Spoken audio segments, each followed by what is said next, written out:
Hello everyone. आप लोगों का कुछ डाउट्स आया था मेरे पास, तो हम लोग एक एक करके वो 3-4 डाउट्स ही हैं, तो 3-4 डाउट्स देख लेते हैं। इसमें मैक्सिमम इलेक्ट्रोड प्रोसेस वाला रिलेटेड जो डाउट्स था वो था। ठीक है, तो इसमें सबसे पहला जो डाउट ले रहे हैं हम लोग वो ये ले रहे हैं कि देखो पहला क्वेश्चन, ये क्वेश्चन नंबर 7 है।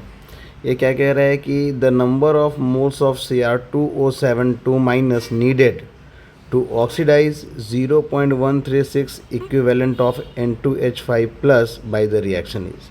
इसमें ध्यान से देखो, ये रिएक्शन हो रहा है N2H5 प्लस, ये रिएक्ट कर रहा है Cr2O72 माइनस के साथ, तो ये कन्वर्ट हो रहा है N2 और Cr3 प्लस में और प्लस H2O। अब क्वेश्चन क्या कह रहा है, ध्यान से समझो। क्वेश्चन कह रहा है कि 0.136 इक्विवेलेंट N2H5 प्लस के लिए कितना number of moles of Cr2O7 require होगा। तो हमको पता है ये सिंपल सा क्वेश्चन है, ये किस पे बनेगा, हमारा लॉ ऑफ ग्राम इक्विवेलेंस से बनेगा। इस रिएक्शन में हम क्या कहेंगे कि जो आपका ग्राम इक्विवेलेंट होगा N2H5 प्लस का, उतना ही ग्राम इक्विवेलेंट किसका होगा, Cr2O7 2 माइनस का। तो हम क्या लिख सकते हैं कि according to law of gram equivalence,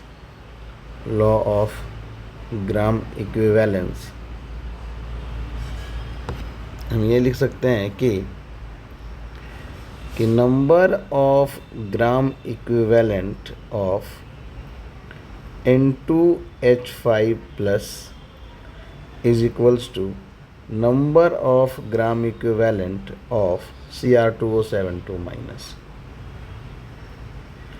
अब आपके क्वेश्चन में यहाँ पे ध्यान से देखो, आपके क्वेश्चन में एक का इक्विवेलेंट दिया हुआ है, ये जो आपका N2H5 प्लस का इक्विवेलेंट दिया है 0.136 इज इक्वल्स टू, इसका जो ग्राम इक्विवेलेंट होगा number of moles into n factor. तो n फैक्टर कितना होगा, ध्यान से देखना। इसमें अगर आप ऑक्सीडेशन नंबर निकालेंगे तो +6 आएगा और यहाँ पे +3 है, यानी ये कहाँ जा रहा है, +6 से +3 पे जा रहा है, मतलब 3 का चेंज, 3 इलेक्ट्रॉन का चेंज है।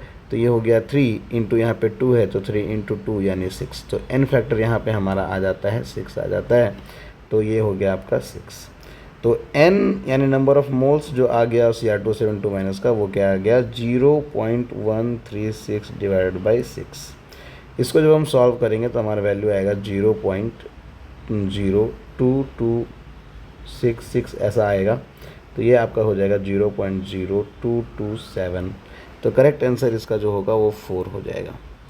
ठीक है, तो ये हमारा ग्राम इक्विवेलेंट पे ये क्वेश्चन है, इसको आप देख लेंगे। इस तरह से कभी भी कुछ क्वेश्चन पूछेगा तो आपको बेसिकली दोनों रिएक्टेंट का ग्राम इक्विवेलेंट इक्वेट करके आपको मोल्स निकालना है, तो मोल्स निकाल सकते हैं। मोल्स निकालने के बाद आप सारी चीज़ें भी निकाल सकते हैं, वॉल्यूम भी निकाल सकते हैं, नंबर ऑफ़ मॉलिक्यूल्स भी निकाल सकते हैं, नंबर ऑफ़ एटम्स भी निकाल सकते हैं। ठीक है, तो हम लोग को मेन यही करना है यहाँ पे कि इक्विवेलेंट दोनों का क्या कर देना है, इक्वेट कर देना है। क्लियर है सभी को? चलिए अब नेक्स्ट डाउट्स की तरफ बढ़ते हैं। नेक्स्ट डाउट हमारा ये है, इस क्वेश्चन को थोड़ा ध्यान से पढ़ेंगे।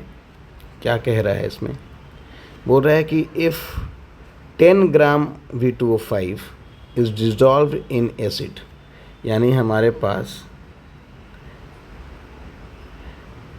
ये एसिड है ना, और इसमें 10 ग्राम V2O5 को डिज़ोल्व किया गया and reduce to V2 plus by treatment with zinc metal. मतलब इसमें डिज़ोल्व किया गया, जिंक मेटल भी इसमें ऐड किया गया। तो ये क्या बोल रहा है कि ये जो V2O5 प्लस है वो किस में रिड्यूस हो गया है, V2 प्लस में रिड्यूस हो गया है।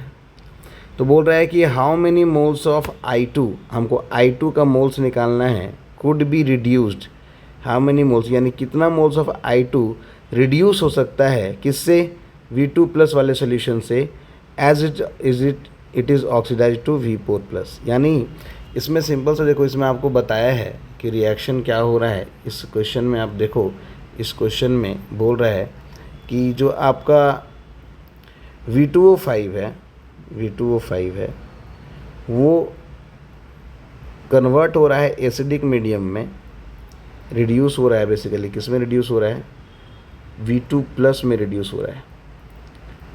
यानी ये V2O5 का 10 ग्राम लिया, इस 10 ग्राम को एसिड में ऐड किया और जिंक मेटल इसमें डाला, तो ये जो V2O5 है वो किस में कन्वर्ट हो गया, V2+ स्टेट में कन्वर्ट हो गया।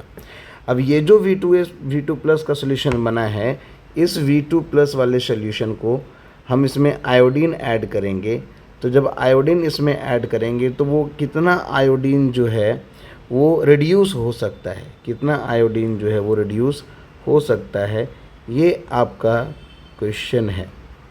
तो ये और इस पूरे प्रोसेस में ये 2 रिएक्शंस हो रहे हैं। ये रिएक्शन आपके क्वेश्चन में दिया हुआ है। आपका काम आसान है कि कौन सा क्या रिएक्शन हो रहा है, आपको ढूंढने की ज़रूरत नहीं है, वो आपका दिया हुआ है इसमें कि ये रिएक्शन हो रहा है। अब आप देखो ये पहला जो इक्वेशन है वो ऑलरेडी बैलेंस इक्वेशन है, तो इसके 1 मोल से इसका 2 मोल बनता है। ठीक है, हमसे क्या पूछ रहा है कि इस V2+ से ये I2 कितना रिड्यूस होगा, V2+ का कितना अमाउंट लेंगे कि ये जो है ये रिड्यूस होगा। ध्यान से देखना, पहले तो ये पहले वाले रिएक्शन से हम V2+ बनाएंगे और जितना V2+ बनेगा उसमें हम I2 ऐड करेंगे और I2 फिर ये रिड्यूस होगा। तो पहले आप देखो कि कितना V2+ बन रहा है। तो हम केस 1 का पहले एग्जांपल लेते हैं, पहला केस 1 यानी पहले रिएक्शन में देखते हैं। इसमें 1 मोल V2O5 2 मोल V2+ बना रहा है। तो इसका मतलब आपके पास 10 ग्राम था, तो 10 डिवाइडेड बाई इसका मोलर मास आएगा आपका, आप देख लो इसका एटॉमिक नंबर कितना है 51। तो कितना आ रहा है V2O5 का, V2O5 तो वैनेडियम का 51 दिया हुआ है, तो 51 × 2 + 16 × 5 यानी 80। तो ये हो गया 2 यानी हो गया 182। तो ये हमारा हो गया 10/182 मोल।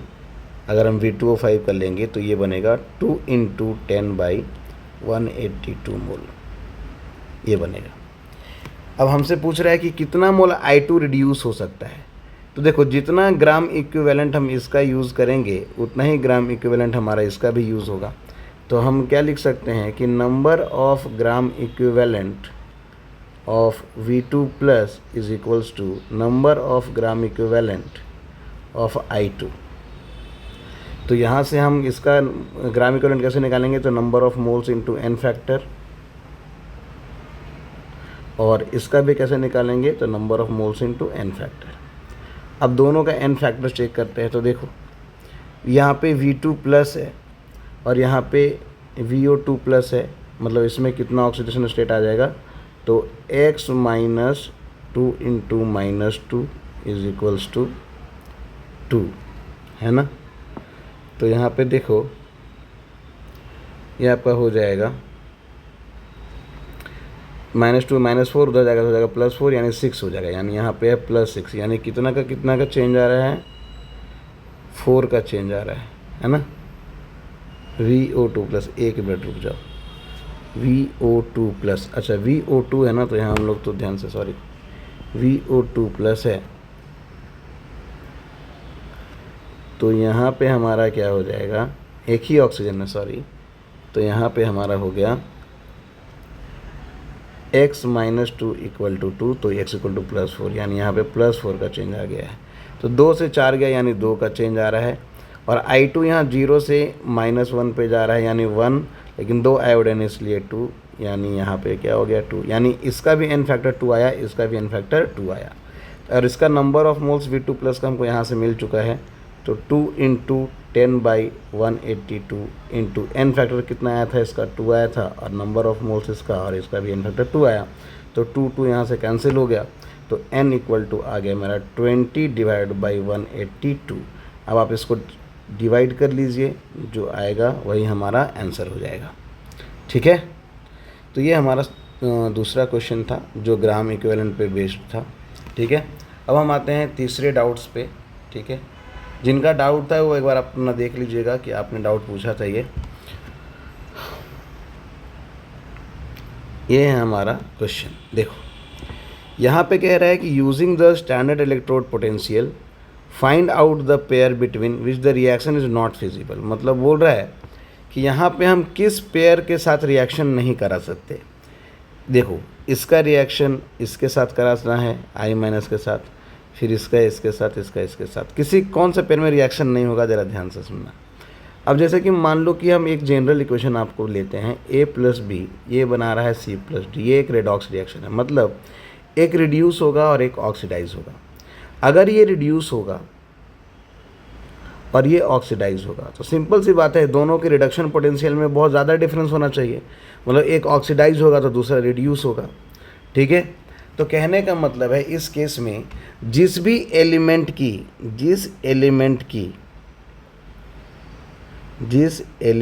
की SRP मतलब standard reduction potential approx same होगी, उसमें रिएक्शन नहीं होता है, अब सिंपल सी बात है, आप ज़रा सोचो कि दोनों की SRP सेम है, मतलब दोनों का सेम ही प्रोसेस की टेंडेंसी है, दोनों रिडक्शन होगा या दोनों ऑक्सीडेशन होगा। तो यहाँ पे आप ज़रा देखें गौर से, तो क्या कह रहा है, Fe3 प्लस और Fe2 प्लस की रिडक्शन पोटेंशियल 0.77 है और Ag प्लस और Ag की 0.80 है, तो ये दोनों लगभग सेम है, यानी दोनों चीज़ जो है, यानी Fe3 प्लस भी रिड्यूस होना चाहेगा और Ag प्लस भी रिड्यूस होना चाहेगा, तो रिडॉक्स तो होगा ही नहीं। रिडॉक्स होने के लिए क्या चाहिए, एक का ऑक्सीडेशन होना चाहिए तो दूसरे का रिडक्शन होना चाहिए, मतलब एक की रिडक्शन पोटेंशियल ज़्यादा होनी चाहिए तो दूसरे की ऑक्सीडेशन पोटेंशियल ज़्यादा होनी चाहिए। अगर दोनों की रिडक्शन पोटेंशियल आप अप्रॉक्स लगभग सेम है तो दोनों क्या होना चाहेगा, रिड्यूस होना चाहेगा। तो आप यहाँ से देखो Fe3 प्लस भी रिड्यूस होना चाहेगा और Ag प्लस भी रिड्यूस होना चाहेगा। तो जब तुम ये रिएक्शन कराओगे दोनों का एक साथ, तो ये रिएक्शन बेसिकली प्रोसेस नहीं हो पाएगा, क्योंकि दोनों सेम क्या हो जाएगा, एक ही प्रोसेस में कन्वर्ट होना चाहेगा, तो ना तो ये रिड्यूस होगा ना तो ये रिड्यूस होगा, क्योंकि एक के रिडक्शन के लिए दूसरा का तो इलेक्ट्रॉन लूज़ करना जरूरी है। अब दूसरा भी इलेक्ट्रॉन लूज़ नहीं करना चाह रहा है, ये भी इलेक्ट्रॉन लूज़ नहीं करना चाह रहा है, इसका मतलब ये दोनों के बीच में रिएक्शन नहीं होगा। तो हम बोलेंगे 4 में रिएक्शन फिजिबल नहीं है, बाकी में रिएक्शन फिजिबल है, क्योंकि बाकियों में रिडक्शन पोटेंशियल की वैल्यू अलग अलग है, इसका मतलब एक ऑक्सीडाइज होगा तो दूसरा रिड्यूस होगा। ठीक है, अब आते हैं हम लोग लास्ट डाउट पे। लास्ट डाउट ये है आपका कि यहाँ पे दिया हुआ है आपका E0 Zn 2 प्लस 2 Zn, यह है -0.76 वोल्ट, और दूसरा है E0 Mg2 प्लस से यहाँ पे Mg, और इसका दिया हुआ है -2.37 वोल्ट। ये इसकी SRP है और ये इसकी SRP है। अब एक बात समझो, इसकी रिडक्शन पोटेंशियल Mg2 प्लस की, Mg2 प्लस 2Mg, ये क्या है तुम्हारा -2.37 वोल्ट है और ये 0.76 वोल्ट है। तो यहाँ पे ये ध्यान रखना एक चीज़ कि जिसकी SRP ज़्यादा होगी वो रिडक्शन में जाएगा। बताया था जिसकी रिडक्शन पोटेंशियल ज़्यादा होती है वो रिडक्शन में जाता है, और जिसकी SRP कम होगी वो ऑक्सीडेशन में जाएगा, ठीक है। तो यहाँ पे अगर हम देखें तो जिंक 2 प्लस की SRP -0.76 वोल्ट है और Mg2 प्लस और Mg की -3.7 वोल्ट है। इसका मतलब ये वाला जो है इसकी SRP ज़्यादा है, और इसकी SRP कम है। मतलब ये क्या होना चाहेगा, रिडक्शन में जाना चाहेगा, मतलब जिंक 2 प्लस जिंक में कन्वर्ट होना चाहेगा, और इस केस में Mg2 प्लस में जाना चाहेगा, क्योंकि इसकी SRP कम है तो ये ऑक्सीडाइज होना चाहेगा। ठीक है, तो अब ज़रा देखो, बोल रहा है कि ये रिएक्शन होगा कि नहीं, इसके बेसिस पे बताना है। तो हमारा रिएक्शन है Zn प्लस MgCl2। अगर ये रिएक्शन मान लो होता है तो ZnCl2 और Mg बनना चाहिए। तो यहाँ पर देखो जिंक 0 से कहाँ जा रहा है, जिंक 2 प्लस में जा रहा है। तो अब सीधा सा समझना यार, यहाँ के 0 से 2 में जा रहा है, मतलब यहाँ ऑक्सीडेशन हो रहा है, लेकिन डेटा के हिसाब से इसका क्या होना चाहिए, रिडक्शन होना चाहिए। मतलब ये रिएक्शन नहीं होगा, क्योंकि जिस तरह से डेटा दिया है उसके हिसाब से जिंक वालों की क्या होनी चाहिए थी, रिडक्शन होनी चाहिए थी, है ना। लेकिन यहाँ हमारे रिएक्शन में इसका क्या हो रहा है, ऑक्सीडेशन हो रहा है, इसलिए ये रिएक्शन नहीं होगा। ठीक है, तो ये 2-3 पॉइंट आप याद रखेंगे इलेक्ट्रोड पोटेंशियल के लिए। ठीक है, उम्मीद करते हैं कि सारे क्वेश्चंस क्लियर हो गए होंगे आपके। ठीक है, थैंक यू।